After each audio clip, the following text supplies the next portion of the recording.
Ahmedabad municipal કોર્પોરેશનની વર્ષ 2026-27ની બજેટલક્ષી સભા બેઠક મ્યુનિસિપલ કોર્પોરેશનની મુખ્ય ઓફિસ દાણાપીઠ ખાતે યોજાઈ હતી, જેમાં વિપક્ષે સ્કૂલ બોર્ડના બજેટને લઈને ગંભીર આક્ષેપો કર્યા છે। 2000-2001ની તુલનામાં શાળાઓની સંખ્યા 563થી ઘટીને 450 થઈ ગઈ છે અને શિક્ષકોની સંખ્યા 5800થી ઘટીને 4000થી ઓછી થઈ ગઈ છે। તેમ છતાં ખર્ચમાં નોંધપાત્ર વધારો થયો છે, જે વહીવટી અક્ષમતા અને ભ્રષ્ટાચાર તરફ ઇશારો કરે છે। આ ઉપરાંત ગત વર્ષે યુનિફોર્મ માટે કરોડો રૂપિયાની ફાળવણી કરવામાં આવી હતી, પરંતુ એક પણ વિદ્યાર્થીને યુનિફોર્મ મળ્યો નહીં। તેમજ બૂટ અને મોજા માટેની જોગવાઈમાંથી ફેબ્રુઆરીમાં બૂટ તો મળ્યા, પરંતુ મોજા આજે પણ વિદ્યાર્થીઓને પહોંચ્યા નથી, જેથી બજેટનો ઉપયોગ વિદ્યાર્થીઓના હિતમાં નહીં પરંતુ અન્યત્ર થઈ રહ્યો હોવાના આરોપ લાગ્યા છે। નમસ્કાર, હું છું ચંદ્રિકા પુત્રી નિરાલી। આજે સ્કૂલ બોર્ડના સુધારા બજેટમાં રજૂઆત કરી તો ભારતીય જનતા પાર્ટી છેલ્લા ઘણા વર્ષોથી આંકડાની માયાજાળ રચીને અમદાવાદ નગરજનોને છેતરી રહ્યા છે। ઘણા બધા દાખલા તરીકે ગત વર્ષે મેં રજૂઆત કરી હતી કે બાળકોને આટલી મોંઘી રકમ લેવા છતાં તમે બાળકોને નાની સાઇઝના યુનિફોર્મ આપ્યા। ફક્ત ગયા વર્ષે 220 રૂપિયાની કિંમતનો યુનિફોર્મ આપવામાં આવ્યો।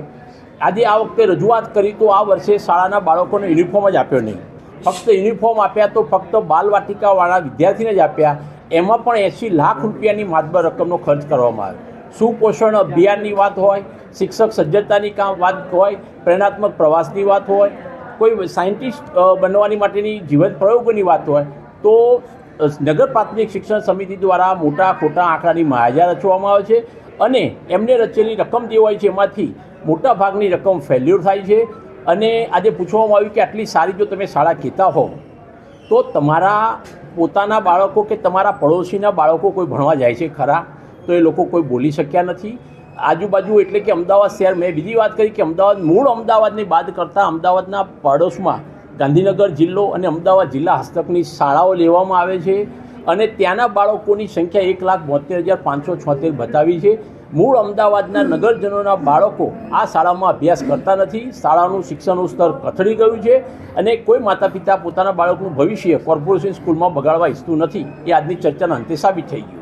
તમે પડકાર પણ ફેંક્યો મેયર અને સ્કૂલ બોર્ડના સભ્યોને તેમજ હોદ્દેદારોને કે શહેરમાં આવેલી સરકારી શાળાઓની તેની મુલાકાત કરવા માટે, તેમના તરફથી શું ઉત્તર મળ્યો?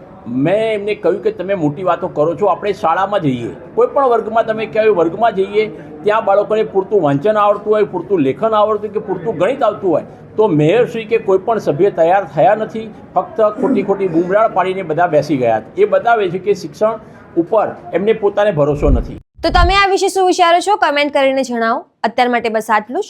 સમાચારને લગતી વધુ અપડેટ્સ માટે અમારી વેબસાઇટ www.gujaratplus.in પર પણ માહિતી મેળવી શકો છો। ધન્યવાદ।